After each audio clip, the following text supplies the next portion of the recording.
Your kitchen is lying to you. You think you need all those gadgets, the endless Tupperware, and that drawer full of mismatched utensils. But here's the truth, they're slowing you down.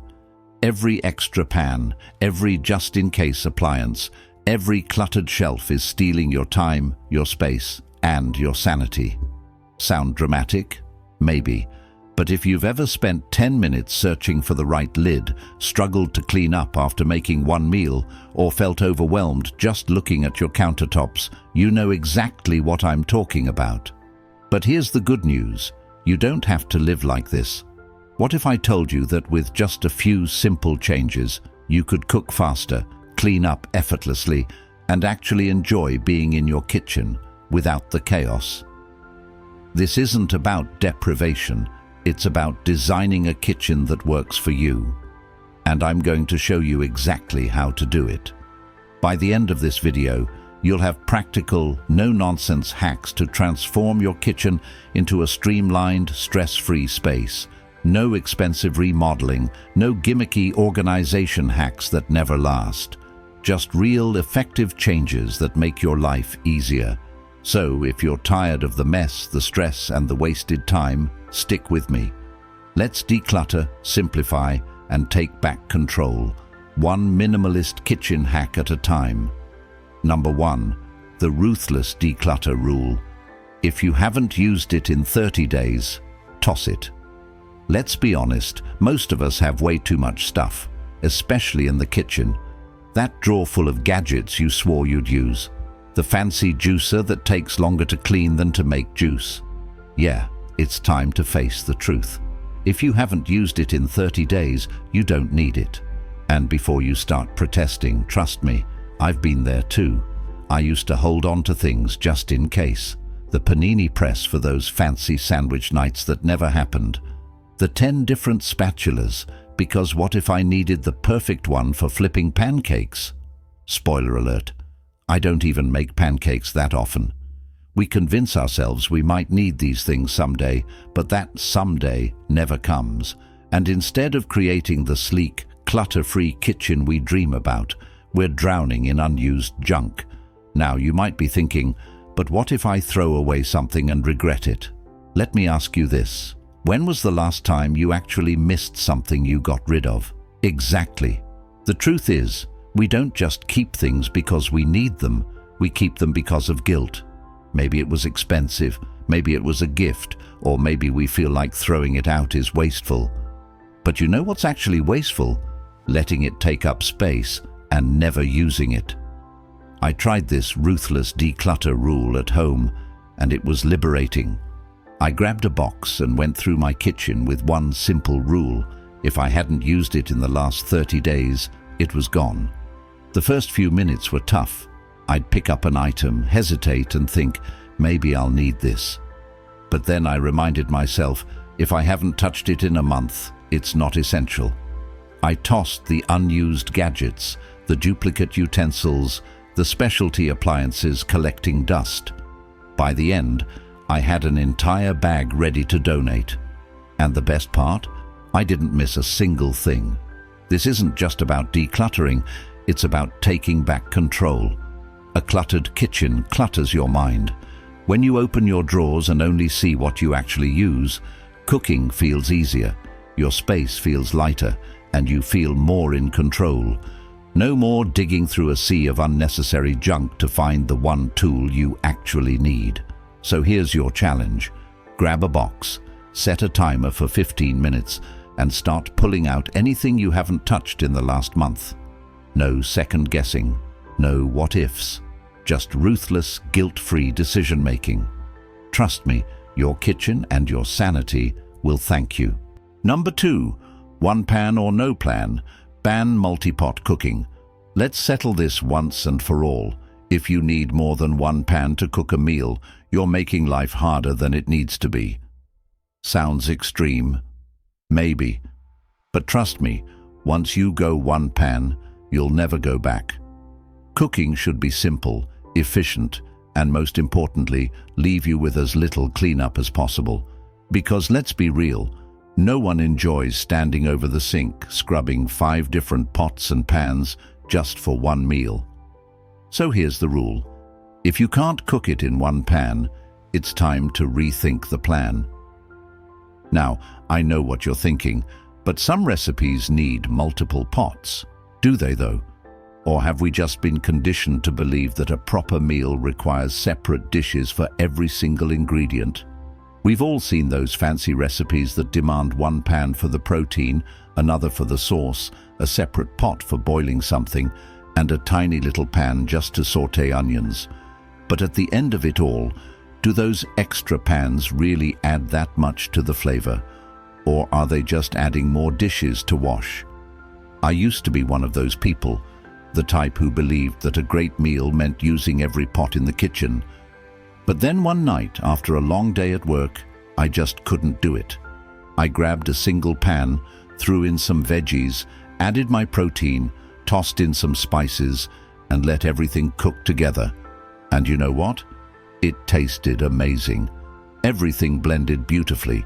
The cleanup took 2 minutes, and I didn't feel like I'd just run a cooking marathon. That was the moment I realized I had been overcomplicating things for no reason. Cooking with one pan isn't just about convenience. It actually makes food taste better. When everything cooks together, the flavors meld. Your vegetables soak up the juices from the protein, the spices infuse everything evenly, and you don't lose half your ingredients to separate pots of boiling water. It's like a built-in flavor boost and a cleanup hack all in one. Plus, it forces you to cook smarter.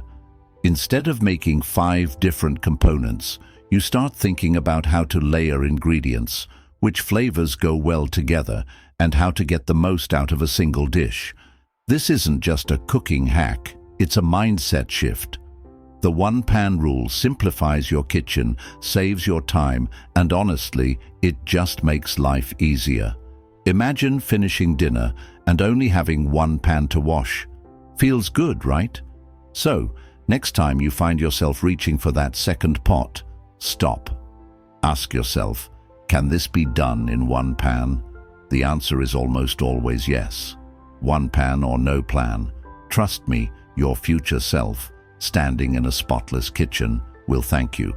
Number 3, the no fridge experiment. Eat fresh or nothing. What if I told you that your fridge, yes, the one you rely on every single day, is actually making your life more complicated? Sounds crazy, right? But hear me out. We've all been conditioned to believe that a fridge is essential, that without it, our food will spoil and we'll starve. But what if the opposite is true? What if having a fridge is actually encouraging us to stockpile food we don't need, overcomplicate our meals, and waste more than we think? That's where the no fridge experiment comes in. The rule is simple: eat fresh or eat nothing. Now, before you start panicking about spoiled milk and melted ice cream, let's think about this logically. How often do you buy something, throw it in the fridge, and then completely forget about it until it's covered in mold? Exactly. Most of us treat our refrigerators like a food graveyard, stuffing it with groceries we intend to use, but never actually do. And let's be real, by the time we remember that bag of spinach or that leftover takeout, it's usually too late. I realized this the hard way. One night, I opened my fridge, saw a ridiculous amount of half-used ingredients, and still felt like I had nothing to eat. Why?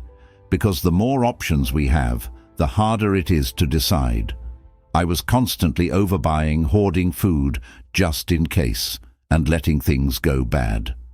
So I decided to test something radical. I unplugged my fridge. For 1 week, I only bought what I needed for that day. No bulk shopping, no leftovers, no mindless stocking up. And you know what happened? I ate better. My meals were fresher, simpler, and way more satisfying. This isn't about deprivation. It's about breaking the cycle of waste and decision fatigue. When you don't have a fridge full of random ingredients staring at you, you get intentional about what you eat. You buy food with a purpose. You cook meals that are actually enjoyable instead of throwing something together just to use up what's expiring.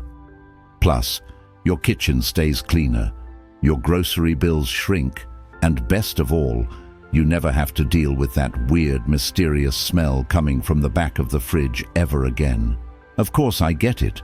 Some things need refrigeration. But what if you just tried scaling back? Instead of stuffing your fridge with a week's worth of food, buy only what you'll eat in the next 24 hours. Trust me, it's a game changer. This isn't just about food, it's about simplifying your life. Fewer choices, less waste, and meals that actually make you feel good. So, are you up for the challenge? Try it for a day, see how it feels. Worst case, you realize how much junk is in your fridge. Best case, you might just discover a whole new way to eat. Number 4, ban recipe books. Cook with what's left. What if I told you that the secret to becoming a better cook isn't in a fancy recipe book, but in your nearly empty fridge? Sounds a little reckless, right? But hear me out. We've all had those moments where we stare at a shelf full of random ingredients, convinced there's nothing to eat. So, what do? We reach for a recipe only to realize we're missing half the ingredients. And then comes the dilemma. Do we really want to make a last-minute grocery run just to follow a recipe exactly as written? Or worse, do we just order takeout instead? Here's the thing. Recipe books are great, but they can also be creativity killers. They tell you what to cook, how to cook it, and leave zero room for improvisation. And while that's fine for special occasions, relying on recipes every single day is exhausting. Cooking should be about making do, not stressing over whether you have the right kind of basil. The best meals, they come from using what's already in your kitchen. No rules, no measuring, just pure instinct. I learned this the hard way when I moved into my first apartment and completely forgot to stock my kitchen. One night, I was starving, and my fridge looked like a sad crime scene. Half an onion, some wilting spinach, and a random can of beans in the pantry. Normally, I would have panicked and ordered food, but instead I thought, what can I actually make with this? 15 minutes later, I had a surprisingly good stir-fry. No recipe, no stress, just a quick, delicious meal that would have never happened if I had followed some strict list of instructions. When you ditch recipe books, something magical happens. You stop seeing ingredients as a checklist and start seeing them as possibilities. That half bag of pasta? Throw it together with some butter, garlic, and whatever scraps of veggies you've got. Leftover rice? Boom! Fried rice no matter what's in it. Random assortment of sandwich toppings. Congrats! You just invented a new kind of wrap. You don't need a recipe, you just need confidence and maybe a little bit of salt. This is about more than just food, it's about simplifying life. Cooking shouldn't be a complicated, rule-heavy process. It should be fun, easy, and most importantly, practical. So, next time you're tempted to flip through a recipe book, stop. Open your fridge, look at what's left, and trust yourself. Because the best meals, they don't come from recipes, they come from you. Number 5. The brutal dish rule. Own one plate, one mug, one set of cutlery per person. Imagine walking into your kitchen and seeing a sink full of dishes. Again, plates stacked like a leaning tower, forks lost in the depths of murky dishwater, and at least 3 half-empty coffee mugs you don't even remember using. Sound familiar? It's the never-ending cycle. Use a dish, leave it in the sink, promise yourself you'll wash it later, and before you know it, you're out of clean plates and wondering if eating cereal straight from the box is a valid life choice. Now, what if I told you there's a way to break free from this madness? A way to stop dishes from taking over your life? It's called the brutal dish rule. 1 plate, 1 mug, 1 set of cutlery per person. That's it. No extras, no backup plates hiding in the cupboard, no "I'll just grab another fork" excuses. You eat, you wash, you're done. No mountain of dishes, no passive-aggressive standoffs over whose turn it is to clean, just pure, beautiful simplicity. I know. You're probably thinking, but what if I have guests? What if I want options? What if I don't feel like washing my plate immediately? Trust me, I had all those same thoughts. But here's the thing, having unlimited dishes is exactly why they pile up. When you only have one, there's no, "I'll do it later." You wash it immediately because you have to. And guess what? That tiny shift in mindset changes everything. I tried this after one too many "I'll do it tomorrow" dish disasters, and let me tell you, it works. No more kitchen sink disasters. No more running out of forks. No more spending half my weekend scrubbing plates I didn't even use. The first week was weird, I won't lie. I caught myself reaching for a second mug more times than I'd like to admit, but once I got used to it, total game changer. This isn't just about dishes, it's about reclaiming your space, your time, and your sanity. It's about breaking the cycle of unnecessary clutter and proving to yourself that yes, you can survive with just one plate. And honestly, it feels kind of freeing. So, if you're tired of drowning in dirty dishes, try it, just for a week. You might be surprised at how much lighter life feels when you stop giving yourself the option to procrastinate. Thank you so much for watching. I hope these minimalist kitchen hacks gave you some fresh ideas to simplify your space and make cooking easier. If you found this video helpful, go ahead and hit that like button. It really helps get this content out to more people who need it. And if you're all about cutting clutter and making life more efficient, make sure to subscribe because there's plenty more where this came from. Know someone who's always complaining about their messy kitchen? Share this video with them. It might just be the game changer they need, and I'd love to hear from you. Drop a comment below and let me know. What's one kitchen hack you swear by? Or what's the most unnecessary gadget you've ever owned? Let's build a community of people who value simplicity and smart solutions. Remember, a clutter-free kitchen isn't just about having less. It's about creating a space that works for you. Here's to more time, less stress, and a kitchen that actually makes life easier. See you in the next one.